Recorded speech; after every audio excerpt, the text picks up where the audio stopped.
ಜನಪ್ರತಿನಿಧಿಗಳ ವಿಶೇಷ ನ್ಯಾಯಾಲಯದಲ್ಲಿ ಎಚ್.ಡಿ. ರೇವಣ್ಣ ಅವರು ಸಲ್ಲಿಸಿರುವಂಥ ಜಾಮೀನು ಅರ್ಜಿಯ ವಿಚಾರಣೆ ನಡೀತಾ ಇದೆ. ಮೊದಲನೇದಾಗಿ ಆರೋಪಿ ಎಚ್.ಡಿ. ರೇವಣ್ಣ ಅವರ ಪರ ವಕೀಲ ಸಿ.ವಿ. ನಾಗೇಶ್ ಅವರು ವಾದ ಮಂಡಿಸಿದರು. ಒಂದಿಷ್ಟು ವಿಚಾರಗಳನ್ನು ಪ್ರಸ್ತಾಪಿಸಿ ಯಾಕಾಗಿ ನನ್ನ ಕಕ್ಷಿದಾರನಿಗೆ ಜಾಮೀನು ಕೊಡಬೇಕು ಅನ್ನೋದನ್ನು ಅವರು ಪ್ರಸ್ತಾಪ ಮಾಡಿದರು. ಈಗ ಎಸ್.ಪಿ.ಪಿ. ಜೈನಾ ಕೊಠಾರಿ ಅಂದರೆ SIT ಪರ ವಕೀಲರು ವಾದ ಮಂಡಿಸ್ತಾ ಇದ್ದಾರೆ. ಅವರು ವಾದ ಮಂಡಿಸೋ ಸಂದರ್ಭದಲ್ಲಿ ಒಂದಿಷ್ಟು ವಿಚಾರಗಳನ್ನು ಪ್ರಸ್ತಾಪ ಮಾಡೋವಾಗ ಈ ಕೇಸನ್ನು ಸೋಲೋ ಆಗಿ ನೋಡಬಾರ್ದು. ಅಂದರೆ ಇದು ಕೇವಲ ಕಿಡ್ನ್ಯಾಪ್ ಕೇಸ್ ಅಷ್ಟೇ ಅಲ್ಲ, ಬದಲಾಗಿ ಮತ್ತೊಂದು ಕೇಸ್ ಏನು ದಾಖಲಾಗಿದೆ, ಅದು ಅತ್ಯಾಚಾರದ ಕೇಸು, ಪ್ರಜ್ವಲ್ ರೇವಣ್ಣ ವಿರುದ್ಧ ದಾಖಲಾಗಿರುವಂಥ ಕೇಸು. ಆ ಕೇಸಿನ ಸಾಕ್ಷ್ಯನಾಶದ ಪ್ರಯತ್ನ ಇದು.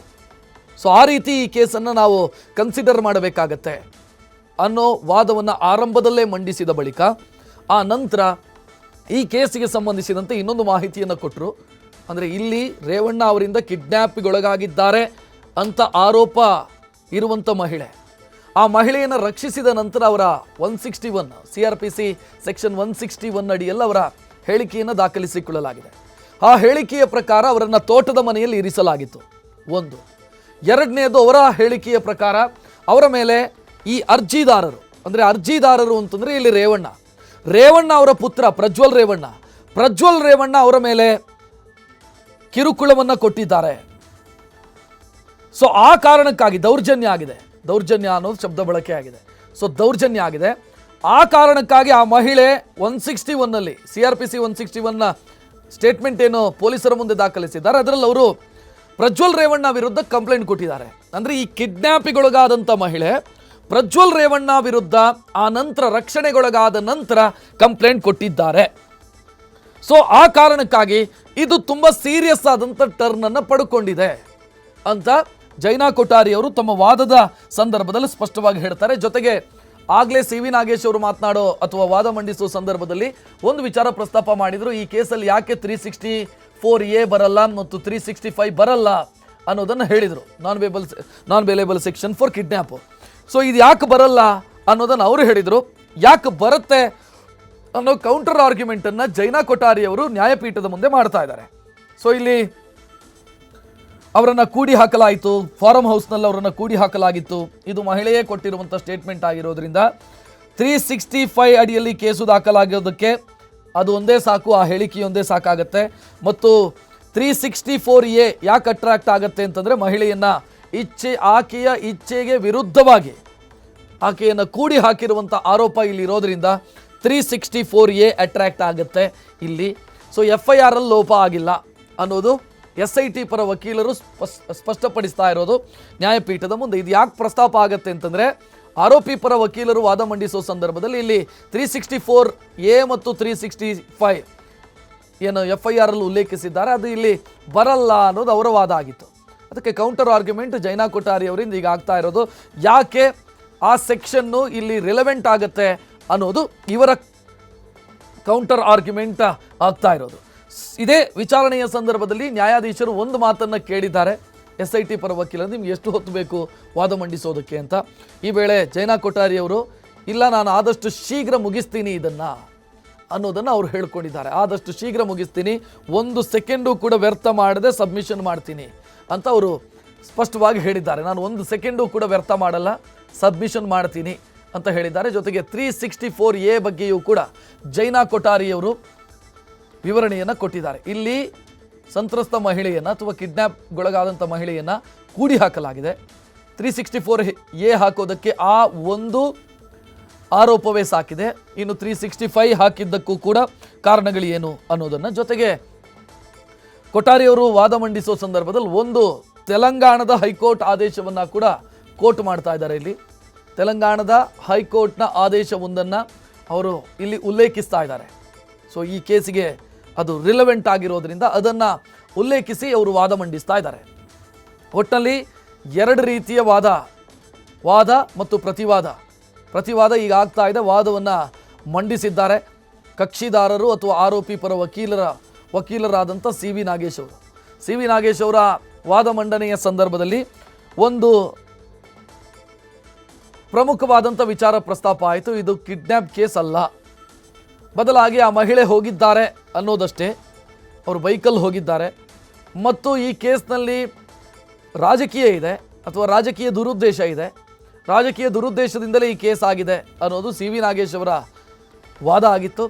ಆದರೆ ಇದಕ್ಕೆ ಕೌಂಟರ್ ಆರ್ಗ್ಯುಮೆಂಟ್ನ ಸಂದರ್ಭದಲ್ಲಿ ಜೈನಾ ಕೊಠಾರಿ ಅವರು ಪ್ರಸ್ತಾಪ ಮಾಡ್ತಾ ಇರೋದು ಇದಕ್ಕೆ ವ್ಯತಿರಿಕ್ತವಾದಂಥ ವಿಚಾರವನ್ನು ಅವರು ಪ್ರಸ್ತಾಪ ಮಾಡ್ತಾ ಇದ್ದಾರೆ. ಪ್ರತಿವಾದದ ಸಂದರ್ಭದಲ್ಲಿ ಯಾಕೆ ಕೊಡಬಾರ್ದು ಜಾಮೀನು ಒಂದು, ಮತ್ತು ಯಾಕೆ ಇಲ್ಲಿ 364 ಮತ್ತು 364A ಮತ್ತು 365 ಯಾಕೆ ಅಟ್ರಾಕ್ಟ್ ಆಗುತ್ತೆ ಈ ಕೇಸಲ್ಲಿ, ಈ FIR ಅಲ್ಲಿ ಅದು ಯಾಕೆ ರಿಲೆವೆಂಟು ಅನ್ನೋದನ್ನು ಅವರು ಉಲ್ಲೇಖಿಸ್ತಾ ಇದ್ದಾರೆ. ಜೊತೆಗೆ ಇದು ಸಾಕ್ಷ್ಯನಾಶದ ಕೇಸು ಕೂಡ ಅನ್ನೋದನ್ನು ಅವರು ನ್ಯಾಯಪೀಠದ ಗಮನಕ್ಕೆ ತರ್ತಾ ಇದ್ದಾರೆ. ಸಾಕ್ಷ್ಯನಾಶ ಹೆಂಗೆ ಅಂತಂದರೆ, ಈ ಅರ್ಜಿದಾರರು ಅಥವಾ ಇಲ್ಲಿ ಆರೋಪಿ ಸ್ಥಾನದಲ್ಲಿ ನಿಂತಿರುವಂಥ ವ್ಯಕ್ತಿ HD ರೇವಣ್ಣ ಅವರ ಪುತ್ರನ ಮೇಲೆ 376 ಆಗಿದೆ, ಅಂದರೆ ಅತ್ಯಾಚಾರ ಕೇಸು ದಾಖಲಾಗಿದೆ. ಆ ಅತ್ಯಾಚಾರ ಕೇಸಿನ ಸಾಕ್ಷಿಯನ್ನ ನಾಶ ಮಾಡುವಂಥ ಪ್ರಯತ್ನ ಈ ಕಿಡ್ನ್ಯಾಪ್ ಕೇಸು. ಆ ಅತ್ಯಾಚಾರದ ಕೇಸನ್ನು ಮುಚ್ಚಿ ಹಾಕಬೇಕು ಅನ್ನೋ ಕಾರಣಕ್ಕಾಗಿ ಅಥವಾ ಆ ಅತ್ಯಾಚಾರದ ಕೇಸ್ನಲ್ಲಿ ಸಾಕ್ಷ್ಯಗಳು ಸಿಗಬಾರ್ದು ಅನ್ನೋ ಕಾರಣಕ್ಕಾಗಿ ಈ ಕಿಡ್ನ್ಯಾಪ್ ಕೇಸನ್ನು ಮಾಡಲಾಗಿದೆ ಅಥವಾ ಈ ಕಿಡ್ನ್ಯಾಪ್ ಮಾಡಲಾಗಿದೆ, ಈ ಮಹಿಳೆಯನ್ನು ಕಿಡ್ನ್ಯಾಪ್ ಮಾಡಲಾಗಿದೆ. ನಾಳೆಯ ದಿನ ಪ್ರಾಬ್ಲಮ್ ಆಗಬಾರ್ದು ಅನ್ನೋ ಕಾರಣಕ್ಕೆ ಕಿಡ್ನ್ಯಾಪ್ ಮಾಡಲಾಗಿದೆ ಅನ್ನೋದು ಪಾಯಿಂಟ್ ಆಫ್ ಆರ್ಗ್ಯುಮೆಂಟು.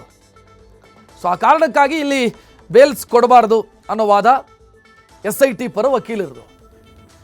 ನೋಡ್ತಾ ಇದ್ದೀರಿ ಒಂದಿಷ್ಟು ಅಂಶಗಳು ಪ್ರಸ್ತಾಪ ಆಗ್ತಾ ಇರೋದು ಯಾವ್ದು ಅಂತ. ಬೇರೆ ಬೇರೆ ಕೋರ್ಟ್ನ ತೀರ್ಪಿನ ಉಲ್ಲೇಖವನ್ನು ಕೂಡ ಮಾಡಲಾಗ್ತಾ ಇದೆ. ಆಗಲೇ ಸಿ ವಿ ನಾಗೇಶ್ ಅವರು ಯಾಕೆ ಜಾಮೀನು ಕೊಡಬೇಕು ಅನ್ನೋ ವಿಚಾರ ಪ್ರಸ್ತಾಪ ಮಾಡಿದಾಗ ಒಂದಿಷ್ಟು ಲ್ಯಾಂಡ್ ಮಾರ್ಕ್ ಜಡ್ಜ್ಮೆಂಟ್ಗಳನ್ನು ಪ್ರಸ್ತಾಪ ಮಾಡಿದರು. ಸೊ ಅದೇ ರೀತಿ ಈ ಕಡೆ SIT ಪರ ವಕೀಲರು ಕೂಡ ಒಂದಿಷ್ಟು ಜಡ್ಜ್ಮೆಂಟ್ಗಳನ್ನು ಪ್ರಸ್ತಾಪ ಮಾಡ್ತಾ ಇದ್ದಾರೆ. ಅದು ತೆಲಂಗಾಣ ಕೋರ್ಟಿನ ಒಂದು ಜಡ್ಜ್ಮೆಂಟು, ಅದರ ಜೊತೆಗೆ ಜಸ್ಟಿಸ್ ನಾಗರತ್ನ ಅವರ 3 ಅಂಶಗಳನ್ನು ಉಲ್ಲೇಖಿಸಿ ಈಗ ಪ್ರಸ್ತಾಪ ಮಾಡ್ತಾ ಇದ್ದಾರೆ. ಕಿಡ್ನ್ಯಾಪ್ ಕೇಸ್ನ ಕಂಡೀಷನ್ಗಳ 1 and 2 ಏನು ವಿಚಾರ ಇದೆ ಅದನ್ನು ಕೂಡ ಪ್ರಸ್ತಾಪ ಮಾಡಿ ವಾದ ಮಂಡಿಸ್ತಾ ಇದ್ದಾರೆ.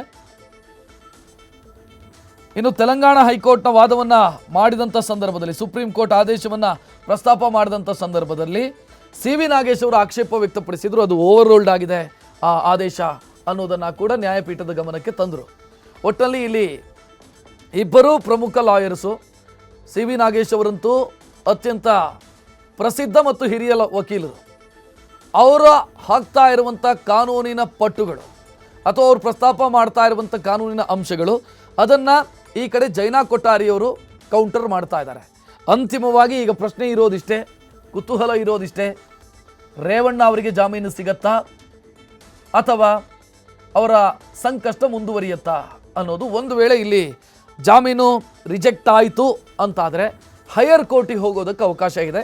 ಅದೊಂದು ಅವಕಾಶ ರೇವಣ್ಣ ಅವರ ಮುಂದಿದೆ. ಹೈಯರ್ ಕೋರ್ಟಿಗೆ ಹೋಗಿ ಜಾಮೀನಿಗಾಗಿ ಅಪ್ಲಿಕೇಶನ್ ಹಾಕಬಹುದು. ಸೊ ಈಗ ಏನಾಗುತ್ತೆ ಅನ್ನೋದು ಸದ್ಯ ಇರುವಂಥ ಪ್ರಶ್ನೆ, ಏನು ಆಗಬಹುದು. ಸೊ ಇಲ್ಲಿ ವಾದ ಮಂಡಿಸೋ ಸಂದರ್ಭದಲ್ಲಿ ಜಾಮೀನು ಯಾಕೆ ಕೊಡಬೇಕು ಅನ್ನೋದಕ್ಕೂ ಕೂಡ ಪ್ರಬಲವಾದ ಮಂಡನೆಯಾಗಿದೆ ಸಿ ವಿ ನಾಗೇಶ್ ಅವರ ಮುಖಾಂತರ. ಕೊಡಬಾರ್ದು ಅನ್ನೋ ಕಾರಣಕ್ಕೆ ಅಥವಾ ಯಾಕೆ ಕೊಡಬಾರ್ದು ಅನ್ನೋ ವಿಚಾರಕ್ಕೆ ಸಂಬಂಧಿಸಿ ಆ ಕೇಸನ್ನು ಇದಕ್ಕೆ ಲಿಂಕ್ ಮಾಡಿ ಅದರ ಸಾಕ್ಷ್ಯನಾಶದ ಪ್ರಯತ್ನ ಇದು ಅನ್ನೋ ವಾದವನ್ನು ಕೂಡ SPP ಜೈನಾ ಕೊಠಾರಿ ಅವರು ಮಾಡಿದ್ದಾರೆ.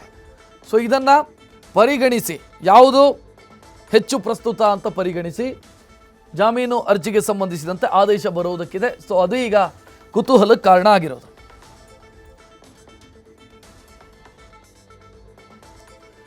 ಇನ್ನು FIR ಕಾಪಿಯಲ್ಲಿ ಏನು ಸಂತ್ರಸ್ತ ಮಹಿಳೆಯ ಪುತ್ರ ಏನು ಒತ್ತಾಯಪೂರ್ವಕವಾಗಿ ನನ್ನ ತಾಯಿಯನ್ನು ಕರ್ಕೊಂಡು ಹೋಗಲಾಗಿದೆ ಅನ್ನೋದನ್ನು ಏನು ಉಲ್ಲೇಖಿಸಿದ್ದಾರೆ, ಅದನ್ನು SIT ಪರ ವಕೀಲರು ಕೂಡ ಪ್ರಸ್ತಾಪ ಮಾಡ್ತಾ ಇದ್ದಾರೆ. ತುಂಬ ಸೀರಿಯಸ್ ಆದಂಥ ವಿಚಾರ. ದೂರಿನ ಕ್ರೈಟೀರಿಯಾ ಮಾನದಂಡವನ್ನು ಗಮನದಲ್ಲಿಟ್ಟುಕೊಂಡು ಈ ಸೆಕ್ಷನ್ ಹಾಕಲಾಗಿದೆ.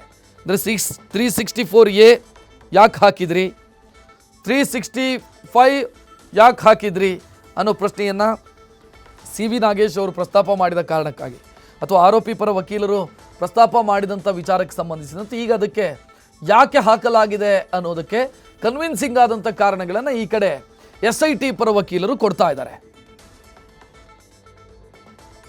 364A ಕೇಸ್ನಲ್ಲಿ ಡೆತ್ ಇಲ್ಲ, ಲೈಫ್ ಇಂಪ್ರಿಸನ್ಮೆಂಟ್ ಆಗಿದೆ, ಅಂದರೆ ಜೀವಾವಧಿ ಶಿಕ್ಷೆ ಆದಂಥ ಉದಾಹರಣೆಗಳಿದ್ದಾವೆ ಅನ್ನೋದನ್ನು SIT ಪರ ವಕೀಲರು ಪ್ರಸ್ತಾಪ ಮಾಡ್ತಾ ಇರೋದು. ನ್ಯೂಸ್ ಫಸ್ಟ್ ನಿರ್ಭೀತಿಯಿಂದ ನಿಮ್ಮ ಪರವಾಗಿ.